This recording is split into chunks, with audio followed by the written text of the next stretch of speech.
Assalomu alaykum qadrlik anglovchilar. Anglayotganinglar Ma'lamni yoritgan Ay bilan suhbat programmasining hayot hikmatlari sahifasi.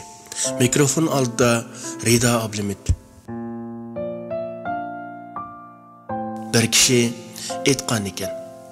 Uyga elib kelish uchun pisa qurtmaga edim. Pisa to'shug'ichi uni elib keldi. Şunun bilan teşekkür etdim ve çaqçaq qilish maqsadida ishni yapmoqchi bo'ldim. U menga: "Hey birodar, hisobotni unutib qoldingiz qachon?" dedi. Şunun bilan men çaqçaq qilib: "Hisob? Ha, hisob kuni bo'ldi-ku" dedim. Pisa to'shug'ichi mening chaqchig'imni bilmay qolgan bo'lsa kerak. Pisa to'shug'ichi biroz mayuslangandek bo'lib, "Qarang qarindishim, bugungi kundagi hisob kitob azaraq bo'larmikin? Hisob kitobni hisob kuniga qoldirmang. Ma'qulmi?" dedi.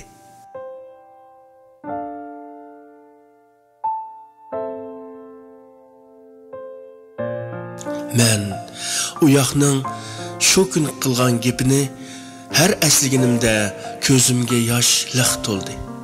Mening diqqatimni eng chekkini bo'lsa, qiyomat kundagi hisoblashdan ko'ra bugungi kundagi hisoblashimiz nechasi arzonroq turdi degan gapi.